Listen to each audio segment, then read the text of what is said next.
ఇంద్రియాలు మనస్సు పరుగుపందెం పార్ట్ 7 శీర్షిక జ్ఞాని జీవితం మౌనం ద్వారా మార్గదర్శనం.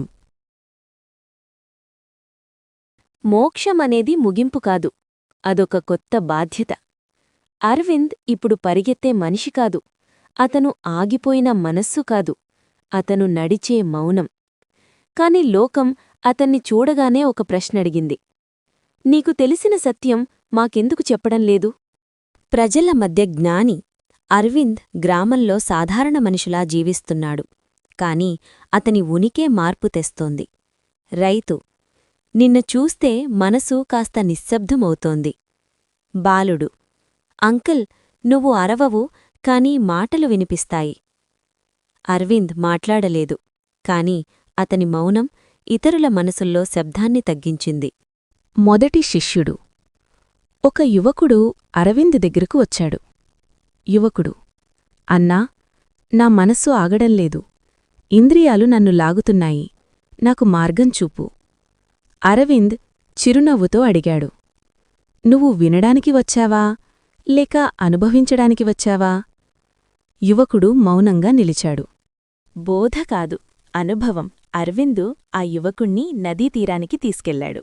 నది ప్రవహిస్తోంది. అరవింద్: ఈ నదిని ఆపు. యువకుడు: అదెలా సాధ్యం? అరవింద్: అలాగే నీ మనసును కూడా ఆపలేవు, కాని నదిలా ప్రవహించనిస్తే అది నిన్ను ముంచదు. ఇంద్రియాలు, చూపు, శబ్దం, గాలి అన్నీ అక్కడున్నాయి, కాని యువకుడి మనసు మొదటిసారి వాటిని చూస్తూ వెంటపడలేదు. మౌనం బోధించే పాఠం. యువకుడు అడిగాడు, అయితే మీరు గురువా? అరవింద్ నవ్వాడు. నేను గురువు కాదు, నీ మనస్సే నీ గురువు. నేను కేవలం నిన్ను నీ మనస్సు దగ్గరకు తీసుకొచ్చాను. నరేషన్: నిజమైన గురువు మాటలు చెప్పడు, అతను మౌనం ద్వారా ఇతరుల మనస్సు మాట్లాడేలా చేస్తాడు. సమూహ పరీక్ష. గ్రామంలో ఒక గొడవ, కోపం, వాగ్వాదం. అరవింద్ అక్కడ నిలబడ్డాడు. అతను ఎవరికీ ఉపదేశం ఇవ్వలేదు, అరచలేదు, తిడలేదు. అతను కేవలం నిశ్శబ్దంగా నిలబడ్డాడు. కొద్ది నిమిషాల్లో మనుషుల మనస్సులు చల్లబడ్డాయి.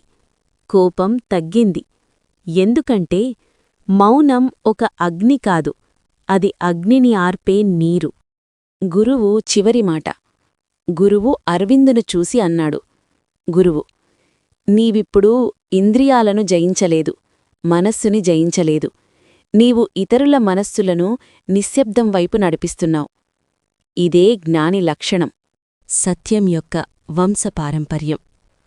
అరవింద్ ఒక్కడే కూర్చుని ఉన్నాడు, కాని అతని చుట్టూ ఇప్పుడు చాలామంది.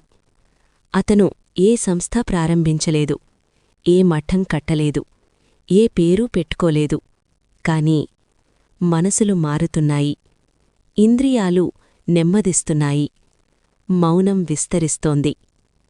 సత్యానికి ప్రచారం అవసరం లేదు, అది ఒక దీపంలా వెలుగుతుంది. దగ్గరకు వచ్చినవాళ్లు తామే మారిపోతారు. ముగింపు సందేశం. జ్ఞాని అంటే లోకాన్ని విడిచిపోయినవాడు కాదు, లోకాన్ని మార్చకుండా లోకాన్ని మార్చినవాడు. ఇంద్రియాల పరుగు నీలో ఆగితే అదే ఇతరులకు మార్గం. Friends, please subscribe, like, share and comment మన ఛానల్.